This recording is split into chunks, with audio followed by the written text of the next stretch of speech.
General वालों से नौकरी का हक़ छीन लो, जनरल वालों से एजुकेशन इंस्टीट्यूशन में पढ़ने का हक़ छीन लो, जनरल वालों के ऊपर कोई भी एक नया एक्ट लाके और उन पे थोप दो।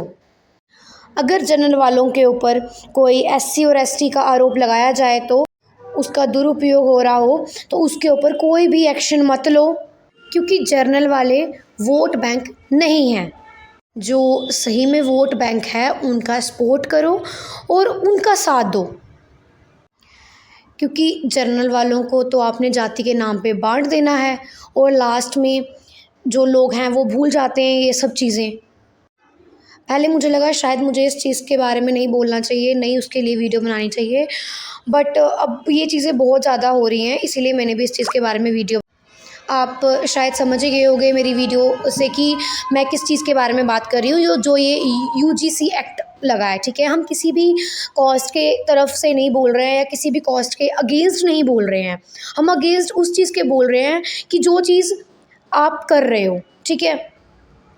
एससी एसटी और ओबीसी का बच्चा डिसाइड करेगा कि जनरल वाले बच्चे का क्या भविष्य होगा, वो आगे पढ़ सकता है या नहीं। आपको लगता है कि मैं ये ऐसा क्यों बोल रही हूँ, आप मेरी एक बार पूरी वीडियो देखिए फिर आपको समझ आएगा। यूजीसी ठीक है कि आपने एक्ट लगाया है, ओके, बट आप उसके जो आपने मेन पॉइंट्स दिए हैं आप वो देखो कि क्या वो सही हैं, क्या उसका गलत इस्तेमाल नहीं होगा, क्या कोई बच्चा अपनी ज़िद निकालने के लिए दूसरे के अगेंस्ट कोई गलत एक्शन नहीं लेगा। वो बहुत ही चीज़ें होती हैं, जो बच्चा होता है वो कॉलेजेस में जाता है, यूनिवर्सिटीज़ में जाता है, तो उनकी एक कुछ बच्चों के साथ नहीं बनती है, तो क्या वो उस चीज़ का गलत फ़ायदा नहीं उठाएगा। मैं आपको क्लियर तरीके से समझाती हूँ। भारत में बहुत सारी यूनिवर्सिटीज़ हैं जिसमें एससी एसटी ओबीसी और जनरल कैटेगरी के बच्चे जो हैं वो पढ़ते हैं एक साथ।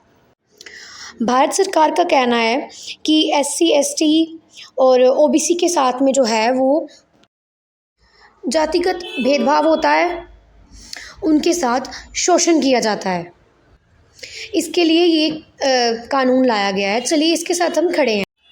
वो नियम क्या है आप समझिए, एग्ज़ाम्पल के मैं आपको एक एग्ज़ाम्पल देती हूँ, उसकी तरह से आप समझो। सभी यूनिवर्सिटीज़ में एक कमेटी बनाई जाएगी और उसमें ये बताया जाएगा कि किसके साथ शोषण हो रहा है और उस पे वो कोई एक्शन ले सके, ठीक है। लेकिन क्या होगा जनरल कैटेगरी के लिए, वो भी आगे आप समझिए। कोई एसटी एससी और ओबीसी का बच्चा है जो जनरल कैटेगरी के बच्चे पे कोई एलिगेशन लगाता है, वो झूठा भी लगा सकता है, ठीक है। मेरे साथ जातिगत भेदभाव हुआ, मेरे साथ शोषण हुआ, वो कमेटी क्या करेगी, वो उस जनरल कैटेगरी के बच्चे को पूछेगी नहीं, उसके सुनेगी नहीं कि वो क्या चाह रहा है, क्या नहीं बोल रहा है, कि उसने वो चीज़ की है या नहीं की है, बिल्कुल भी नहीं। वहाँ से उसको निकाल देती है और उसका जो डिग्री है वो भी उससे ले लेती है।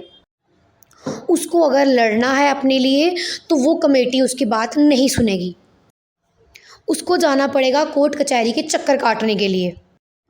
तब तक तो उस जनरल कैटेगरी के बच्चे का पूरा भविष्य ख़राब हो जाएगा। कब तक, जब तक उसका कुछ रिज़ल्ट आएगा, कोई परिणाम आएगा, तब तक उस बच्चे की लाइफ ही ख़त्म हो जाएगी।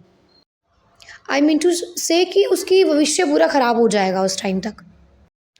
ये किस तरीके का जाति भेदभाव को ख़त्म हो रहा है, ये तो जनरल वालों के साथ भेदभाव हो रहा है। देखो, एक साइड से हमें बोला जा रहा है कि सभी हिंदू भाई भाई हैं, बट एक तरह से जो ये चीज़ की गई है, ये एक तरह से एससी एसटी और ओबीसी को एक वेपन दे दिया गया है कि तुम चाहे कुछ भी कर लो, तुम्हें कोई रोक टोक नहीं है। तुम जनरल वालों पे कोई भी एलिगेशन लगा लो, कुछ भी कर लो, तुम्हें कोई कुछ नहीं उखाड़ सकता। क्या ये एक्ट इसलिए बनाया गया है इस टाइम पे क्योंकि अभी यूपी की वोट होने वाली है।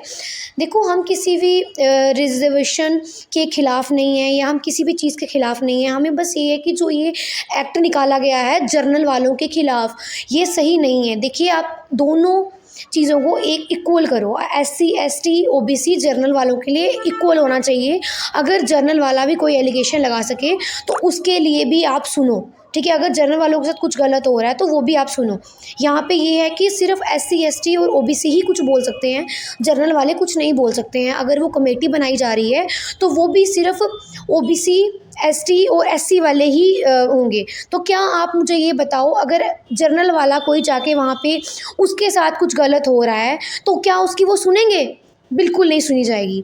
इसीलिए अगर कोई कमेटी बना रहे हैं तो उसमें जनरल वाला भी कोई होना चाहिए, ठीक है? अगर कोई 8 बंदे हैं कमेटी के तो उसमें 2-2 सभी होने चाहिए, ना कि ऐसा हो कि जनरल वाले को छोड़ के एससी, एसटी और ओबीसी हो, बिल्कुल नहीं, ठीक है? Thank you so much for this video. ये मैंने किसी वीडियो व्यूज़ के या लाइक कमेंट के पर्पज़ से नहीं बनाई है, ये मैंने सिर्फ एक नॉलेज के पर्पज़ से बनाई है कि ये जो चीज़ हो रही है क्या ये सही है या गलत है। ये मैंने अपना आपको एक रिव्यू दिया है, तो आप मुझे ज़रूर बताना कि क्या ये सही है और गलत है।